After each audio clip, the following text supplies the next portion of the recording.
Kano State High Court granted a perpetual injunction preventing Alhaji Aminu Ado-Bayero and 4 other dethroned emirs from Bichi, Rano, Gaya and Karaye from parading themselves as emirs.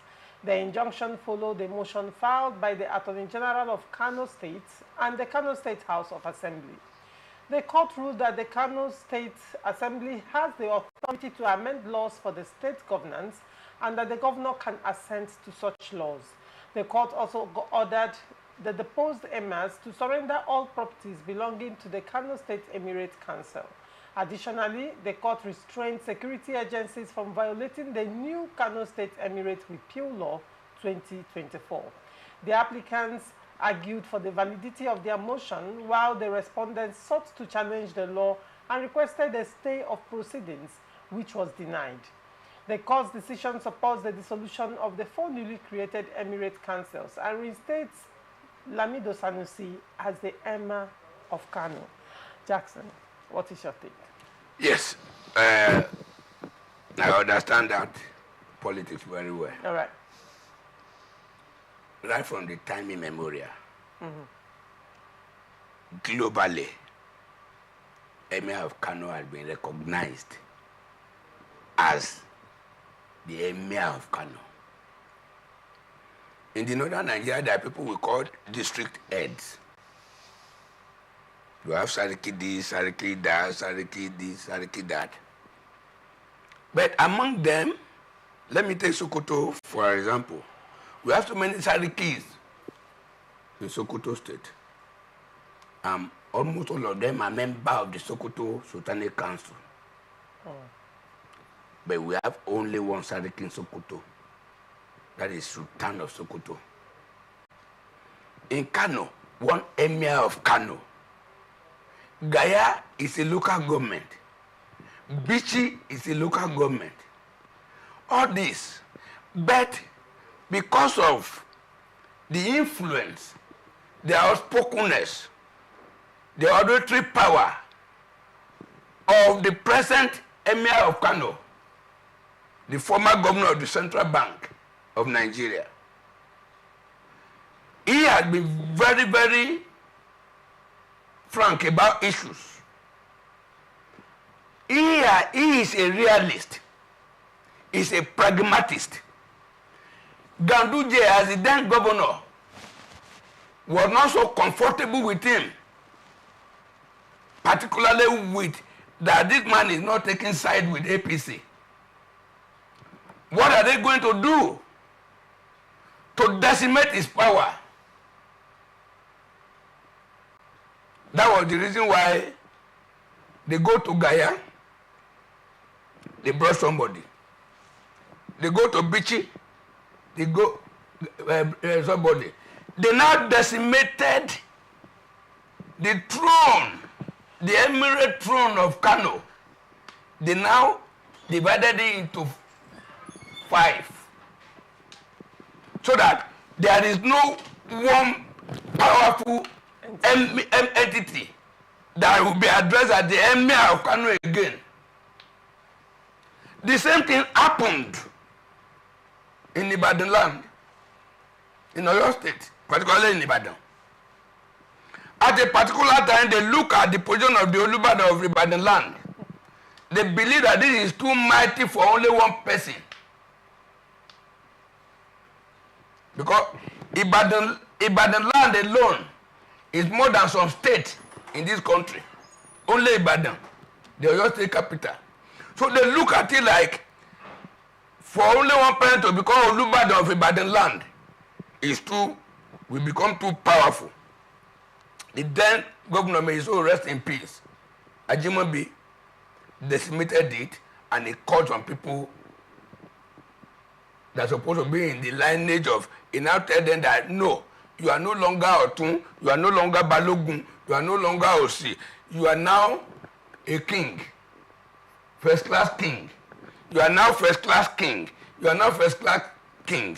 But that was taken to court, and at the end of the day, that was eradicated. And today, we have Olubadan of Ibadan land. During Babangida period, there was in the the then old Oyo State, there was always crisis between the Ooni of Ife and the Alaafin of Oyo. Ooni of Ife, they are rotating the chairman of old Oyo State Traditional Council. If this man become this year, Alaafin will become next year. But any time that the Alaafin is the chairman, Ooni of Ife will not attend the meeting for that period. Anytime Ooni is the chairman, Alaafin will not attend meeting. And it began to affect some traditional rulers that are loyal to them.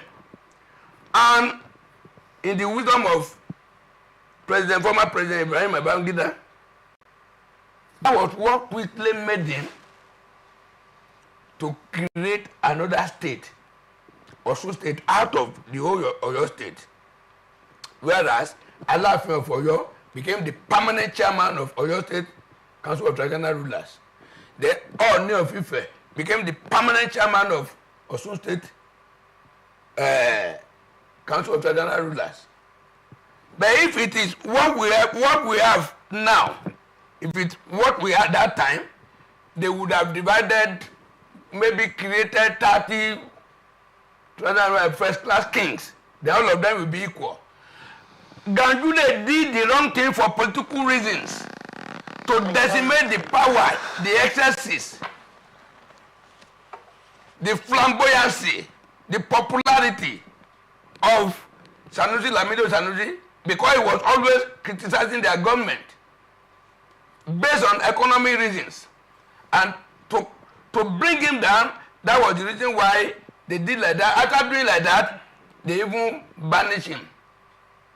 They dethroned him and banished him.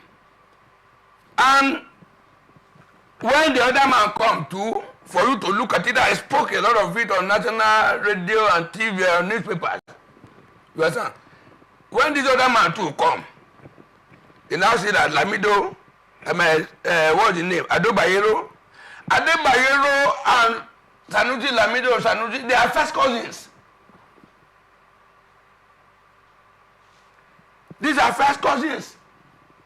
The father of Bayero was the one that trained Lamido Sanusi. He was the former. You understand? That's the former Ado-Bayero.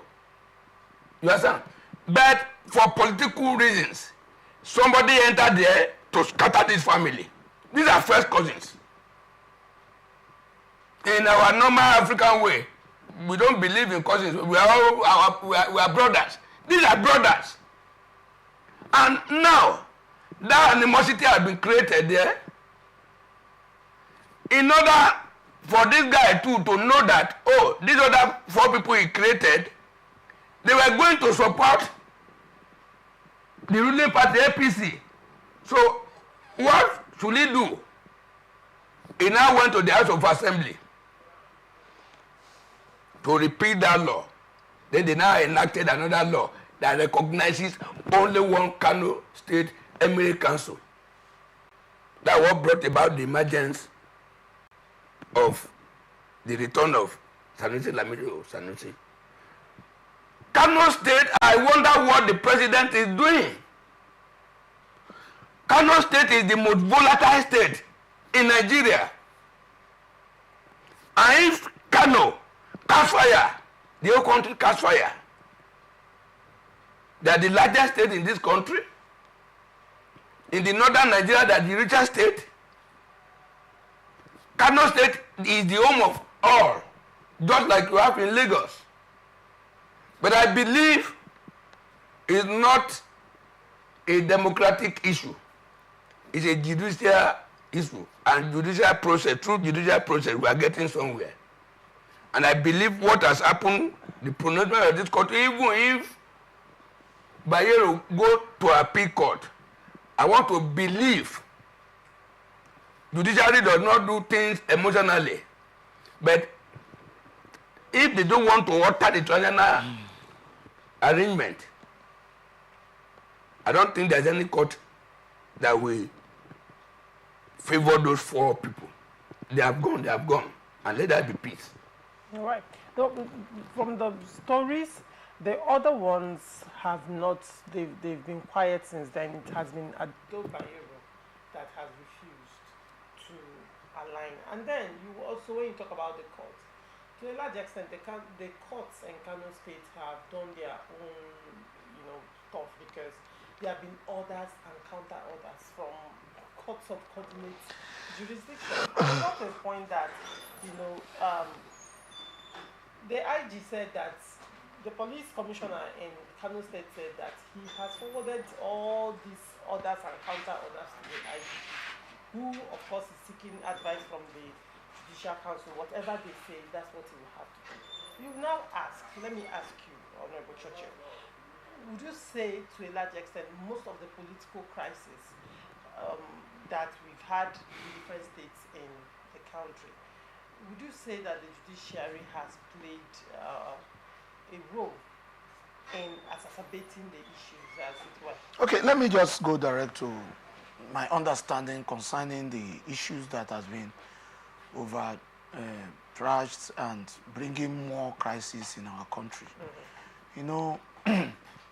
I said it here last time. I also said it in about 1 or 2 radio stations, and I made it my point very clear that until mostly the high courts, state high courts, until they start understanding the meaning of judiciary, they are inflating and they are causing more crisis. Because you cannot tell me that a court of coordinate jurisdiction, the same coordinate jurisdiction, will give injunction, this one will vacate, and the other one will give an injunction again. The same coordinate jurisdiction is very, very wrong. They are not making it look very unique like what judiciary is supposed to look like.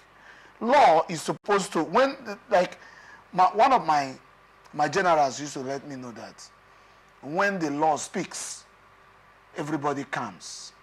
But in judiciary now, when High Court speaks, another High Court speaks.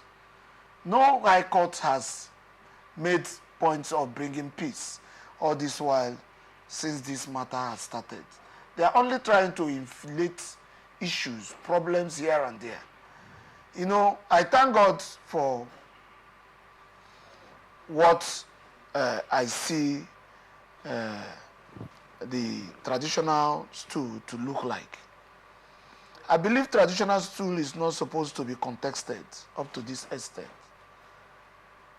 Looking at the importance in what they are, looking at the lifespan of what traditional stool is supposed to be. Traditional stool will be there, government will come and go. Traditional stool remains. But in this aspect, government is now coming to, dictate issues concerning traditional stools. And it's very, very wrong. They are doing it empowered by the law. They are doing it. They are when doing you say it's wrong, does the government have the constitutional backing to make laws for traditional stools?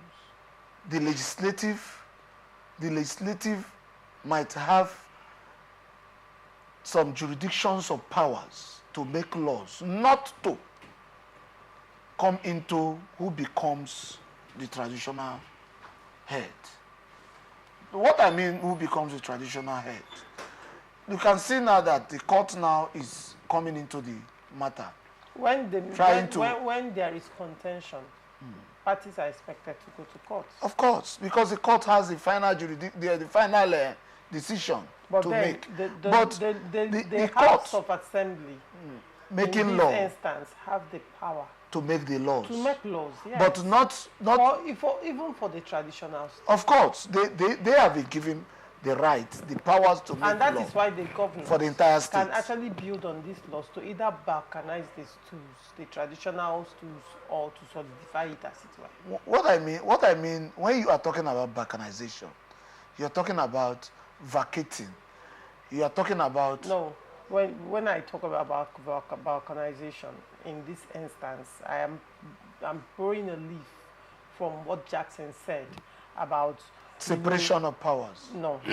There was an emir of Kano. And then Ganduje, when he was governor, now balkanized it into 5. That is...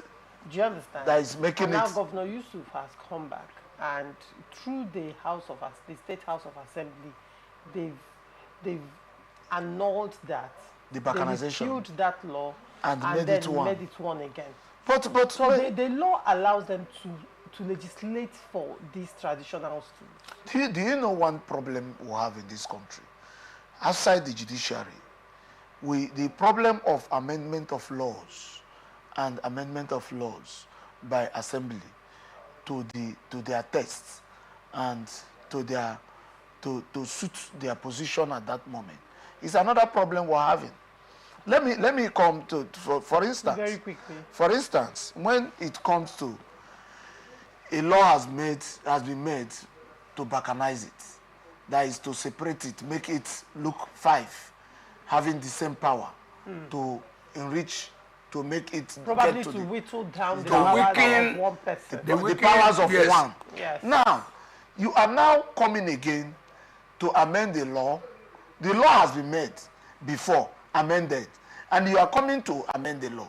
If in any way that our National Assembly can constrain the level and the number of time a law can be amended, a particular law can be amended, no, it's not it possible. will accept, it will help us. Because if I enter as a governor of Rivers State, all these are our governors. No, that's the same way a governor can come in recognize somebody. That same governor, when that person is no longer close to him, he went to the House of Assembly to make the law, amend the law, yes. that they are no longer recognizing that person again. That's it. So the National Assembly should have that. Is the issue of Celestio Meya is what I'm talking about now. You are. The way, see, the principle of separation of power is no more effective in Nigeria because a governor can just wake up this morning and say, I don't like that law, go and amend it. The people will say, yes, sir.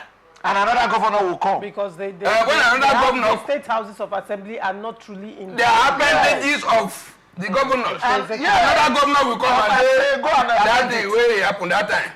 It's my turn now. Yes, we amend it again. All right. And they will do so. All right. So the National Assembly should help us. Not only the judiciary. You understand? Okay, judiciary is affecting, is causing problem. All right. But the National Assembly should help us to constrain the number of time a law can be amended. It's not possible. Fingers crossed. Probably in another conversation, we'll look at how feasible, if at all, is feasible. No, but if they can be. Thank you so much, Chachi, for coming on Open Conversation. Thank you.